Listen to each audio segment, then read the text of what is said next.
तो नमस्कार दोस्तों, मेरा नाम रितेश श्रीवास है और स्वागत है आपका मेरे YouTube चैनल पर जिसका नाम है राज अंधेरों के। तो दोस्तों, मैं आज ट्रैवल कर रहा हूँ जबलपुर से इंदौर। रात के बज रहे हैं 12:30 और जंगल का माहौल है, काफ़ी सुनसान जगह है। जैसा कि आप देख सकते हैं, काफ़ी अंधेरा हो रहा है, काफ़ी डरावना सा माहौल हो रहा है। तो हमारे एक मित्र ने हमें एक स्टोरी पहुँचाई है, क्यों ना ये डरावनी कहानी इस अंधेरी सी रात में आप लोगों से शेयर की जाए। तो देर ना करते हुए कहानी स्टार्ट करते हैं। तो ये कहानी है गुजरात के दाहोद में रहने वाले लाला की और उसकी भाभी की। तो लाला बताता है मुझे कि 2017-18 में एक बार उसकी भाभी की तबीयत बहुत ज्यादा खराब हो गई। इतनी ज्यादा बिगड़ गई कि वो अजीबोगरीब सी हरकतें करने लग गई घर में। बच्चों को मारने दौड़ रही थी, उनके भैया को नोच दिया उन्होंने मुंह पर, और बहुत अजीबोगरीब हरकतें कर रही थी, अजीब सी आवाजें निकाल रही थी। उन्हें समझ में नहीं आया। तो जो उनकी भाभी थी वो इंदौर में रहती थी। तो इंदौर में उन्होंने अपनी सास को कॉल करा और उन्हें सारी घटना के बारे में बताया कि मम्मी जी, जो सुमन है वो इस तरीके की हरकतें कर रही है और बहुत ज्यादा तबीयत खराब है, बच्चे सारे डरे हुए हैं और कुछ समझ में नहीं आ रहा है क्या करें। अब उनकी मम्मी जी ने उनके छोटे भाई को फोन करा कि सुमन की ऐसी ऐसी तबीयत खराब हो गई है, जीजा जी का फोन आया है, तो ताबड़तोड़ आपको निकलना पड़ेगा गुजरात के लिए, देख के आओ बहन की तबीयत कैसी है, क्या दिक्कत हो गई। अब उनके जो भाई थे उन्होंने भी देर नहीं करी, उन्होंने अपनी मोटरसाइकिल उठाई, ठंड का समय था, जैकेट एकेट पहना, टोपा पहना और पूरी तैयारी के साथ में वो रात में तकरीबन 10:30-11 बजे गुजरात के लिए निकल पड़े। अब जैसे ही वो गुजरात के लिए निकलते हैं तो सबसे पहले अपना पेट्रोल पंप देख के वो अपनी गाड़ी में टैंक फुल कराते हैं ताकि रास्ते में कोई दिक्कत ना आए।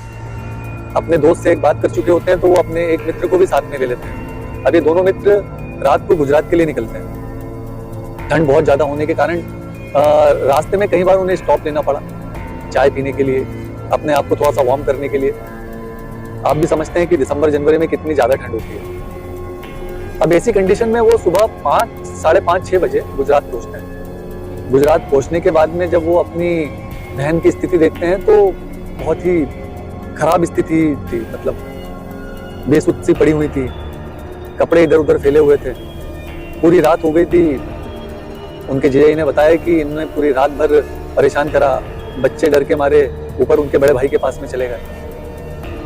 अब इनके जो मामा जी हैं वहीं पर इंदौर के पास में महू में रहते हैं, जो कि किसी तंत्र विद्या वाले तांत्रिक को जानते थे, जो कि इन सब चीजों में महारत रखते थे। उन्होंने उनसे संपर्क करा। अब चूंकि वो रहते थे महेश्वर में, तो उन्होंने उनसे संपर्क करा और उनको ये सारी घटना के बारे में बताया।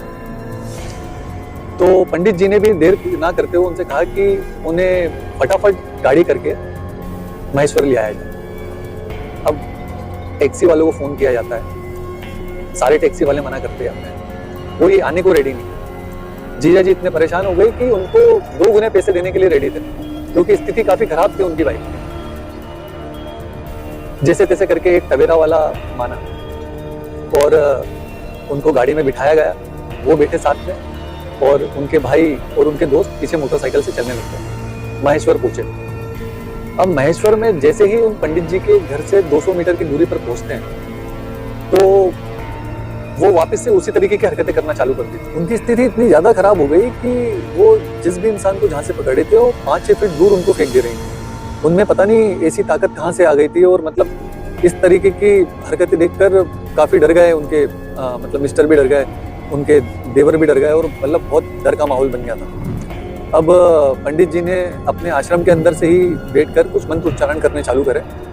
उनके मंत्र उच्चारण चालू करते से ही वो थोड़ी सी सामान्य स्थिति में आई और उनको आश्रम के अंदर ले गए। अब आश्रम के अंदर जैसे ही लेके जाते हैं, पंडित जी उनसे फिर से मंत्र उच्चारण चालू करते हैं और मंत्र उच्चारण चालू करने के बाद से वो अपनी यथावत स्थिति में वैसे ही आ जाती है। अब स्थिति ऐसी हो गई थी कि उनकी आंखें बहुत बड़ी बड़ी हो गई थी, आंखें पूरी बदल गई थी। अब जब वो बोल रही थी तो वो उनकी आवाज नहीं आ रही थी, ऐसा लग रहा था कि कोई आदमी बात कर रहा हो। अब पंडित जी ने उनसे बात करनी चालू करी कि इस बच्ची को क्यों परेशान कर रही हो, क्यों परेशान कर रहे हो, इनके छोटे छोटे बच्चे हैं, पति है, परिवार है, क्यों परेशान कर रहे हो। तो उसका जवाब आता है, बोले कि इनने मेरा खाना खाया।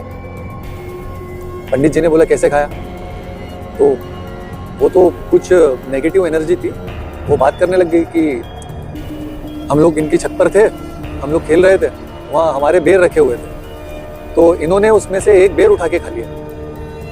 तो बोले कि एक बेर खा लिया तो तुम उसको इतना परेशान करोगे?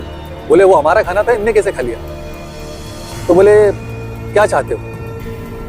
पंडित जी ने प्रश्न किया, तो बोलते कि हमें जो जो उनको चाहिए था, मदिरा चाहिए थी, मांस चाहिए था, उन्होंने उन सब चीज़ों की डिमांड करी। बोले कि ये सब चीज़ें चाहिए, तो बोले छोड़ दोगे?